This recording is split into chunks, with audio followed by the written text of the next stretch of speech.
Hello, fellow griever. We are back down the rabbit hole again today, where we talk honestly about what happens after survival, after the world has moved on, and after grief changes shape. I'm Melissa, your host, and today we are going a little deeper together.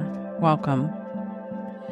Now, over the last few rabbit hole episodes, we've been talking about some of the bigger pieces of long-term grief after child loss by suicide. We've talked about what happens after survival, hope, and healing. We've talked about identity and the painful questions so many grieving moms eventually come to, which is the what now or who am I now space. And we've talked about legacy and what it means to carry love forward. We've also talked a little bit about self-trust. It's a big one, guys. What happens when suicide loss takes a lifetime of love and filters it through our very worst day? Those are all big conversations. To be honest with you, they're conversations that we need to have more than once. They're things we need to hear more than once because they matter. They matter so much on this path that we're on in this grief journey. But today, I want to actually step back for just a moment, or maybe step sideways. I don't like that stepping back thing, but let's step sideways and talk about something, and I'm going to air quote the word smaller because I don't want to diminish things that maybe don't carry as much weight, because sometimes they're just as important, but it's something that at least looks smaller from the outside. I want to talk about the way grief shows up in our ordinary life. And as many of you probably know, I'm in the midst of my griefy season. I am just a few weeks from the 10-year mark since we lost Alex to suicide on August 7th of 2016. And so I have a lot of these little moments showing up. And the other day when one of them did, I found myself thinking that this would be a good thing to talk about, something to step aside from some of these deeper topics on how we survive later, but to deal with something that just is part of our everyday life, whether we're early in grief or whether we're farther down the road. And I want to say that when I say shows up in ordinary life, what I'm talking about is not just the birthdays, not just their death date or transition date or anniversary, whatever you feel comfortable calling that. And as soon as I said that, I thought we don't feel comfortable calling it anything. That's why we waffle so much about what to call it. I have yet to meet a mom that doesn't on some level waffle about what they call the worst day. And that's actually where I settled last year, was I just call it my worst day, but the day that they passed. And it's not only holidays or Mother's Day or those obvious hard days, but I'm talking about a random Tuesday afternoon in the car, at the grocery store, last night while watching TV, maybe when you're making dinner or folding laundry. Maybe when you're laughing at something your grandchild says, or while hearing a song that you weren't expecting. These ordinary moments can happen when you see a number or a place or smell something or take a bite of food or you hear a phrase or see a color. Maybe drive by a baseball field. See that special sweatshirt tucked in the back of the closet when you're reorganizing. You might see a car or truck that looks like theirs. It's the exact same model and color. It could be a pair of shoes, a random object on a shelf, something so ordinary that anyone else would probably walk right past it and not think twice, but you don't. Because for you, for me, for us, it carries a thread. And that's what I want to sit with a little bit today, because long-term grief is not always a big, intentional textbook type breakdown. Sometimes it's a thread woven throughout our ordinary day, throughout our regular life. I know, as if life is regular now, but in our life that we have. And I think that it matters to talk about the small threads too. So, a few weeks ago, I read my chapter from the newest Legacy Project book, Volume 7, here on the podcast. The chapter was called The Seventh Thread, What Alex Taught Me About Legacy. And one of the things I kept coming back to in that chapter was the idea that legacy is not only what we leave behind. Legacy is what we carry forward.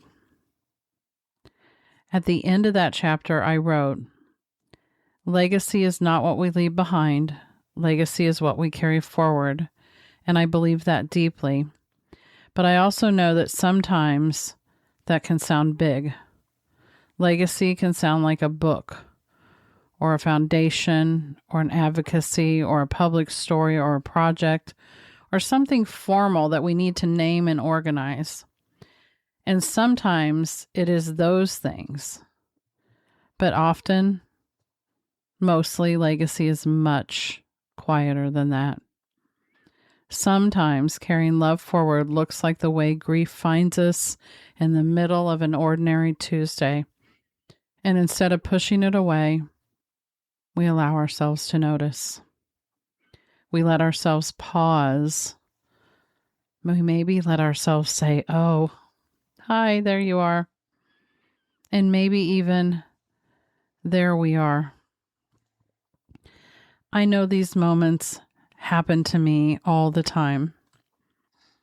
I want to share one ordinary moment that happened to me really early on. Well, I shouldn't say really early on, but probably around the 2 or 3 year mark. And it was when I was still grappling with the idea of signs. And I shouldn't say the idea of signs, but I was still struggling with my science kind of e-brain that was still searching for, how do I know for sure that these are signs? And this ordinary thread happened in the grocery store. And I know I gave that example earlier, and there's a reason. Lots of the examples I gave earlier are based in real things that have happened to me either along the way or recently. But one of those is a song in the over the loudspeaker, that example. So we were in a grocery store, and I'm going to keep this super short, and pushing the cart along, and on came a song, one of the songs. This happened to be one of the songs we included in the memorial service. And the minute it came on, my husband and I immediately whipped our heads towards each other.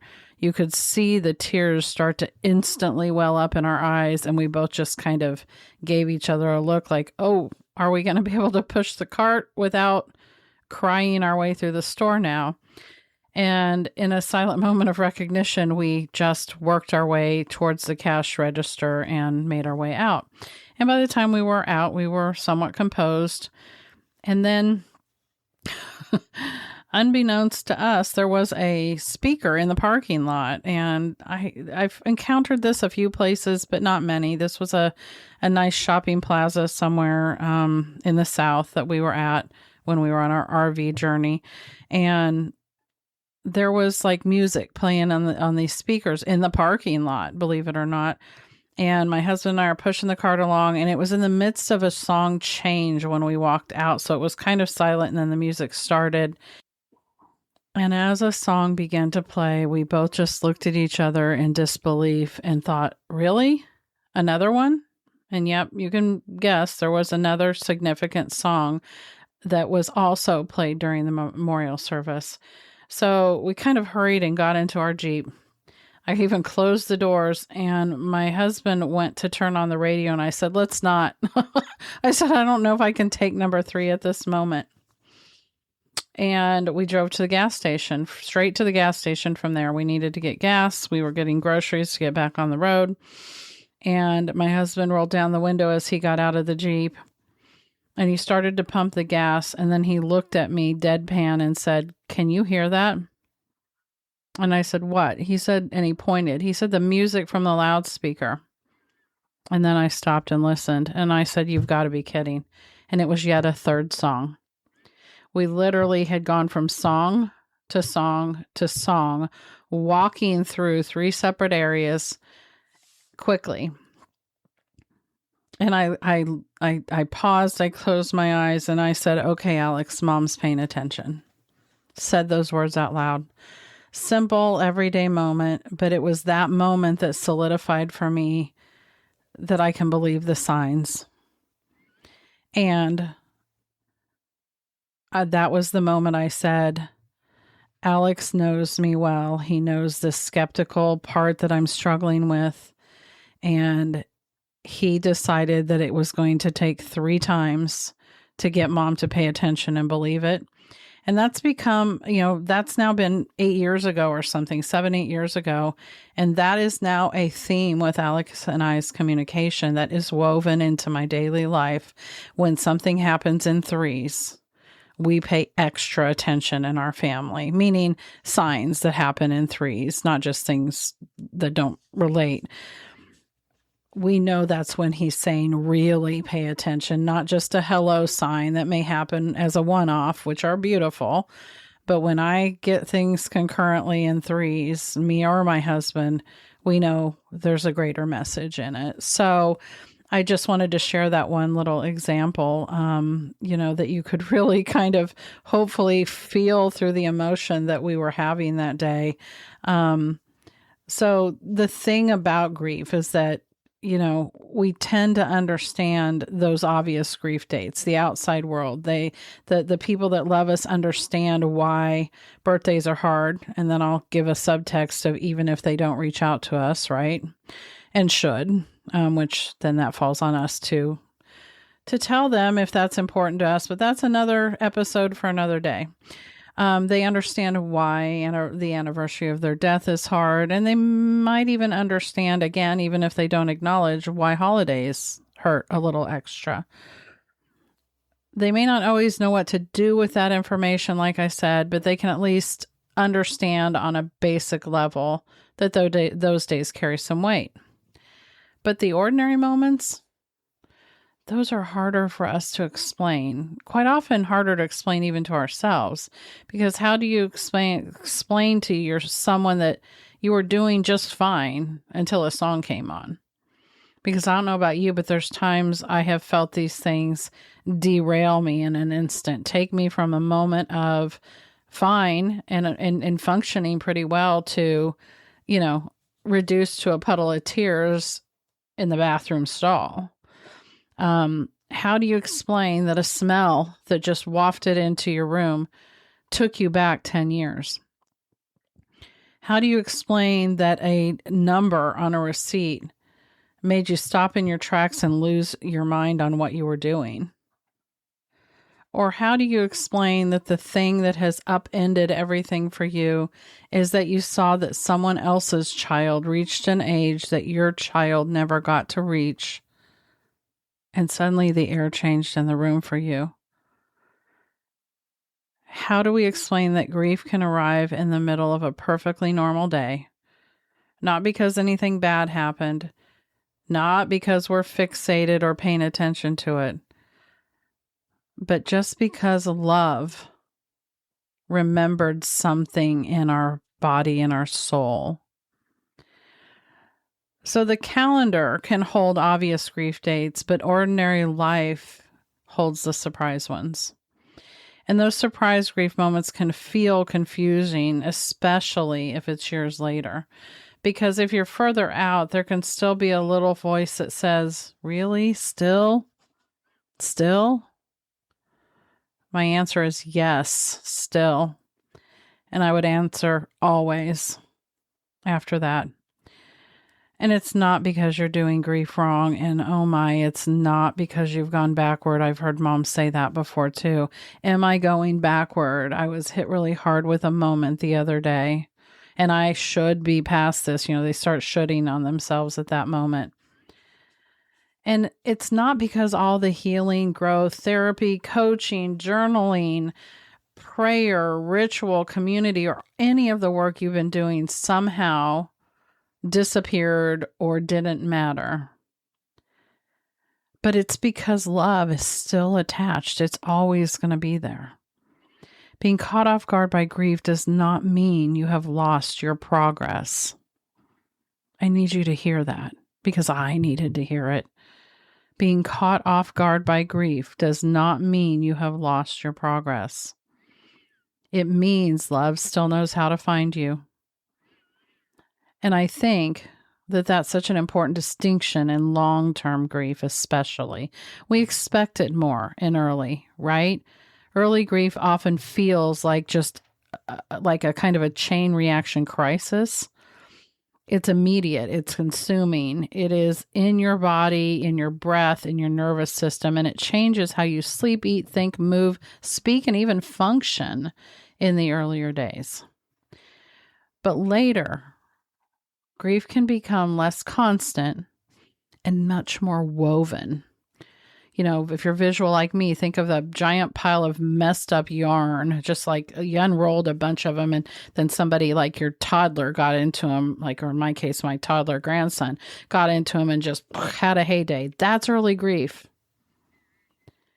Later grief is when all of those have started to be wound into some form of a ball or a roll. If you're a yarn person, you're envisioning that in your head right now. Some may be out of the basket, some may be in the basket, and you may have a few little woven pieces or projects going on depending on where you are, right? You've started to make some order, but the yarn is still there, and the yarn can still get pulled out, and it can still become a bit of a mess at times. It's easier to put back in because you've done all this work of putting it back together, right? So it may not take over and hijack every moment like it once did, or even every hour or day like it once did. It may not knock you down for days at a time every time it shows up, but it's still there. It's still part of the room. It's still part of your journey. Eventually, grief may stop taking over every room, but it doesn't mean it leaves the house. That's one of the ways I understand long-term grief now. At 10 years, grief does not live in me the way it lived in me in year 1. Thank God. Because I could not have lived like that forever. I'll submit that none of us can. And it is still part of my life. It's how I mother Alex now. It's part of how I notice and listen. It's part of how I build and bridge and love. It's part of how I actually move through my world now. And it's not the same as being stuck, not at all. That is integration. That is grief becoming part of the whole instead of the only thing I can see. This is the part of what I mean when I talk about crossing bridges in grief. In the early years, so much of the work is just rooted in survival. And I'm not talking about just the very first year. I'm talking about the survival in the coming years after that initial year. And then we know hope begins to show up, usually in tiny glimmers, and then healing begins. We lean into healing modalities to heal that trauma and our nervous system and healing some of the things that make it impossible to function in earlier grief. I'm not talking about healing grief as if grief is the wound that closes and disappears. You know, I'm not talking about it like that because grief is love and love doesn't end. But our trauma can soften, the nervous system can settle, and guilt can be examined. Our stories can widen, and our relationship can continue, and it will in a different form if you let it. And somehow along the way, if we keep tending the work, grief begins to integrate. Instead of vanishing, it weaves in and becomes a part of the tapestry of who we are now. Not all of who we are, but part of it. And that is why these ordinary moments matter so much, because they show us where grief is now. Sometimes grief shows up in our ordinary life as a sort of an alarm to us. And sometimes it shows up as more of a doorway. And I'm going to tell you that learning the difference does take time. When grief arrives as an alarm, your body may know it before your mind does. Your chest tightens, your stomach might drop, your breath might change, and your nervous system goes haywire, goes on alert, right? Back into fight, freeze, or fawn, right? We're probably in fight or freeze mode, right? You may feel flooded and shaky and panicky. You could be angry or ashamed and suddenly thrown back into the trauma of the loss. When that happens, the first work is not meaning making. We're not trying to make meaning out of this. The first work should be tending to your body, using those tools you've acquired, breathing, orienting, feeling your feet, looking around the room. Remind yourself what day it is, where you are. Let your nervous system know that this is a grief activation, not the original emergency happening all over again, which is what it feels like, and that's how we responded in the early years. But sometimes grief arrives differently. Sometimes it comes as an ache, but not so much of a panic now. It might come as a tenderness or a memory or even a longing, maybe a sense of feeling them close by. A moment where you feel their absence and their presence all at once. Those moments may still hurt. Of course they will. But they can also connect. They can become little doorways back into the love. Not every grief moment is going to become a ritual or a ceremony, but some of them are asking not to be ignored. Sometimes that moment is just asking us to pause, to say their name, to notice a thread, to smile through maybe the tear running down your face and whisper, "I miss you." To let love move instead of shutting it down immediately is so important in these moments. And sometimes, honestly, you don't have time for any of that. And grief just shows up when you're in the middle of life and all you can do is put your hand on your heart or touch that necklace or that tattoo or whatever most of us have something, and take a breath and keep going. And I want you to know that counts too. There is no perfect way to respond when grief enters an ordinary moment in an ordinary day. That's not the point. The point isn't to respond perfectly or know how to. The point is learning to recognize what is happening and show yourself a little more kindness about it. Instead of thinking, why am I still like this? I'm raising my hand. Has anybody ever done that? Maybe we can begin by talking kinder to ourselves and say, of course this touched something in me. Instead of thinking something like, I thought I was doing so much better. When you get derailed by one of those moments, maybe we can say, I am doing better and I still miss my child. Instead of thinking this has ruined the day, we could sometimes say something to ourselves like, this is part of my day now too. It's just part of it. That is what living with grief begins to look like over time. No, it's not all clean and easy or perfectly balanced, but it can be more spacious, it can be more honest, and you can become more able to hold more than one thing at once. Something that happened recently that's a good example for this is I spend a decent amount of time with my beautiful, amazing grandkids that are not from my son Alex, who passed, but they're from his older sister. And there's all sorts of things that crop up with little kids, right? And recently, in the midst of doing something, just normal and ordinary, one of them reached for something. And as they did, the mannerism that they had, and the way that their hands formed the reach and the grip. And I know moms can understand what I'm saying. In that moment, I saw Alex's hand.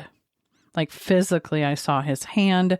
He had a kind of a special way of moving his hands. I mean, I know moms understand that we think these things about our kids, but he did. He kind of had a special way of holding his fingers. They weren't double jointed necessarily. They were in a few parts, but it was just very specific. If I saw a picture of Alex's hand, I would know it was his hand.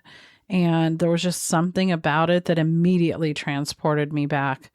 And we were in the midst of doing something in the kitchen. I didn't have time to stop. I didn't have time to cry or to even think. It was just something that happened. And I did pause for a second and actually reached out and grabbed his little hand, my grandson, and just kind of held it for just a second. And he kind of looked at me like, "What are you doing, Grandma?" And I squeezed it and I thought, "I see you, Alex. I see you here." Because that's what it does. It reminds me that he's still here. It was just an ordinary moment. And I only paused for a few seconds.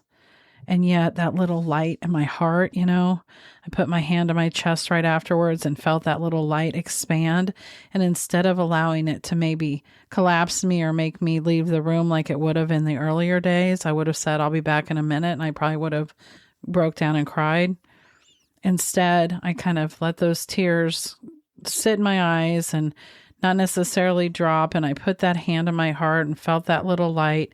And I let that love go outward. I let that love go into that grandson and into the day and the moment.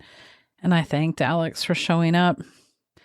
So that for me is one of the biggest shifts in long-term grief, is learning that two things can be true at the same time. I can be laughing and having fun and still miss him. I can be building or doing something meaningful and still wish I never had to build it. For example, these episodes. I can love my life in real ways, the way it is now, and still ache for the life where Alex was physically here. Excuse my voice cracks. I told you, I'm in my grievy season, y'all. So I can be proud of who I am becoming and still grieve the woman I might have never been if this had never happened. It took a while, but those things coexist now. I truly feel like I carry grief and love, pain and purpose, and I can carry longing and presence together. It's not a contradiction, guys. This is life after loss. And for some people on the outside, they would think those things are a contradiction, that those other things go away the longer you quote unquote grieve. And some people would think you stop grieving, right? And honestly, that's what so many people outside of grief don't understand. They want it to be one thing at a time, sad or happy, broken or healed, stuck or moving forward, in it or over it. Get it? They're black and white. But grief doesn't work that way, guys. Especially not after child loss and the extra complication of especially not after suicide loss.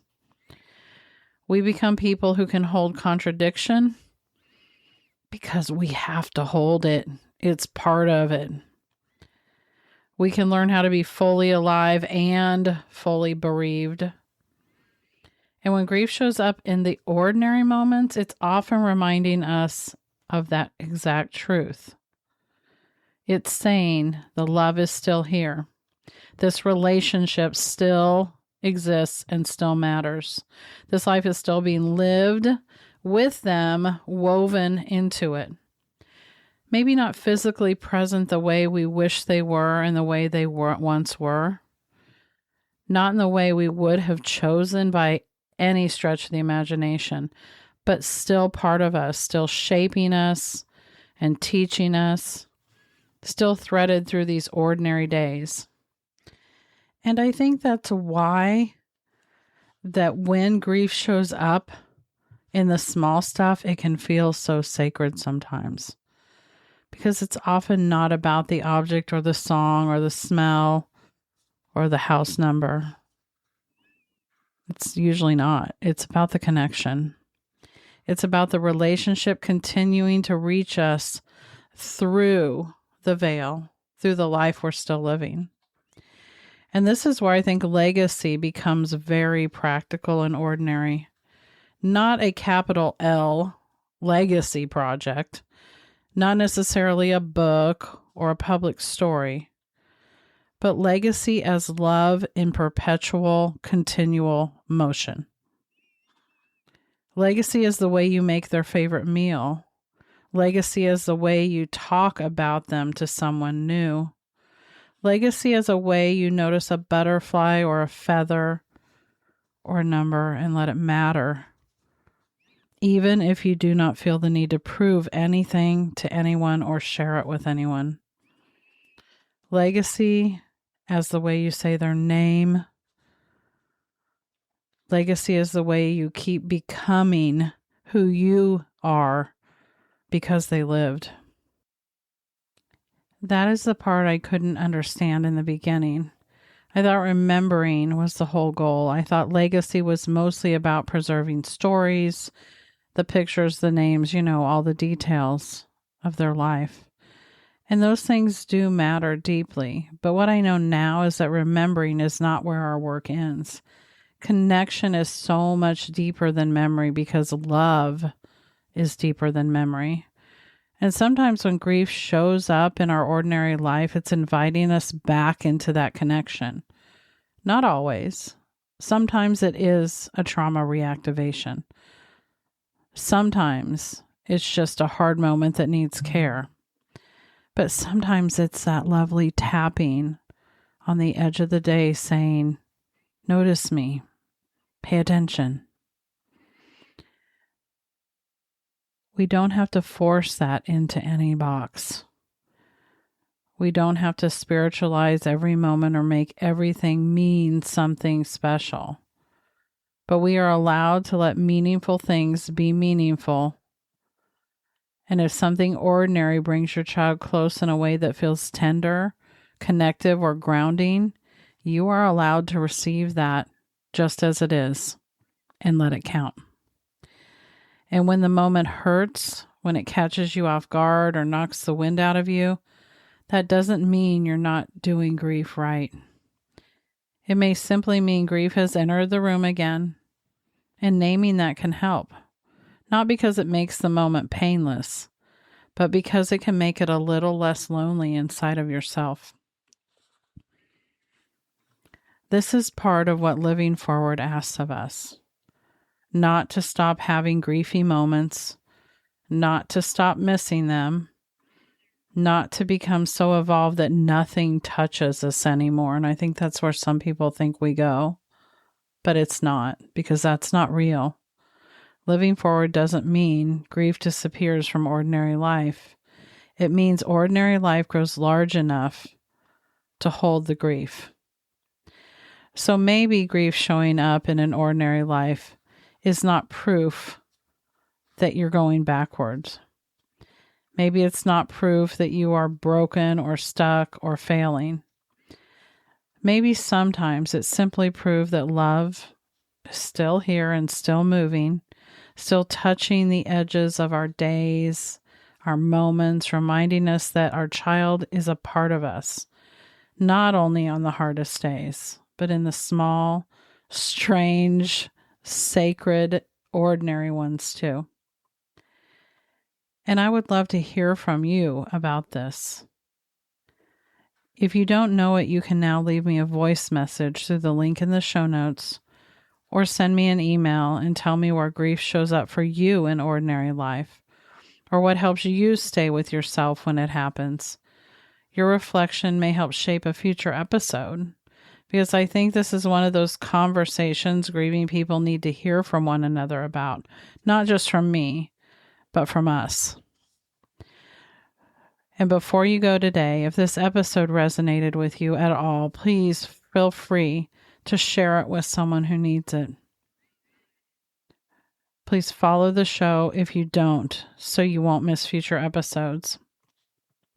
And if you're able to, on the podcast player that you use, please like, rate, and review, or again, like I said, share this with another grieving person who may need it, because all that helps the leftover pieces reach more people who are learning how to live after this loss.